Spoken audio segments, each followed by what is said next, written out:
শাকিব খানের বিষয়ে যে প্রশ্ন উঠলো আজকে এই বিষয়টা নিয়ে আমি বলি 15 জুন আমি একটা স্ট্যাটাস দিয়েছি, যদি কেউ না পড়ে থাকে আজকে ডেফিনেটলি স্ট্যাটাসটা আপনারা পড়ে নেবেন। ক্যামেরার সামনে এসে দীর্ঘদিন পর হাজির অপু বিশ্বাস। কি বললেন বুবলি সাকিবের মুহূর্তগুলো নিয়ে? ভিউয়ার্স, বিস্তারিত জানতে হলে পুরো ভিডিওটিকে না টেনে শেষ পর্যন্ত দেখতে থাকুন।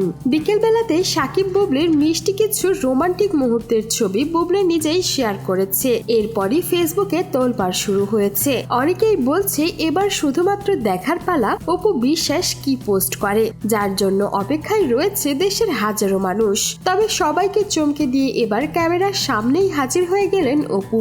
সিফাত নুসরাতের লেখা একটি বই অগ্নিকন্যা প্রকাশ পেয়েছে, যেটারই অনুষ্ঠানে হাজির হয়েছিলেন অপু বিশ্বাস সাদা রঙের শাড়িতে। তবে সেখানে অপু বিশ্বাসের মুখে কোনো টেনশন বা কোনো মন খারাপের ছাপও দেখা যায়নি। বরাবরের মতোই বেশ হাসি খুশি ছিল অপু বিশ্বাস সেখানে। গণমাধ্যম কর্মীদের সঙ্গে কথাও বলেন। তবে সাকিব বুবলির এই বিষয়টাকে তিনি এড়িয়ে যাওয়ার চেষ্টাও করেছেন। অনেকেই ভেবেছিল অপু বিশ্বাস হয়তোবা আর ক্যামেরার সামনে আসবে না বেশ কয়েকদিন।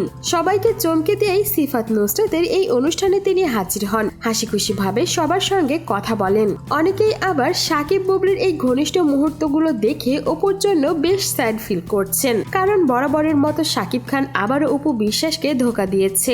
বুবলিকে জড়িয়ে ধরে বেশ কিছু ছবিও তুলেছে সাকিব খান সেখানে। অপু বিশ্বাস এই বিষয়ে কি বলবেন, এটা শোনার জন্য তার ভক্তরা বেশ আগ্রহী হয়েছেন। আবার অনেকেই বলছেন অপু বিশ্বাসের যদি লজ্জা থেকে থাকে তাহলে সে আর কখনোই সাকিব খানের নাম মুখে আনবে না, যে সাকিব খানের সঙ্গে তার কত ভালো একটা সম্পর্ক রয়েছে। সো ভিউয়ার্স, এই ছিল আমাদের আজকের ভিডিও। আর আপনার কি মনে হয়, অপু বিশ্বাস কি মনে মনে অনেক কষ্টে রয়েছে বুবলি সাকিবের এইসব মুহূর্তগুলো দেখে? আপনার মূল্যবান মন্তব্য জানিয়ে দিতে ভুলবেন না আমাদের কমেন্ট বক্সে। আর বিনোদন জগতের এমন লেটেস্ট আপডেট পেতে আমাদের চ্যানেলটিকে সাবস্ক্রাইব করে আমাদের সঙ্গেই থাকুন। ধন্যবাদ।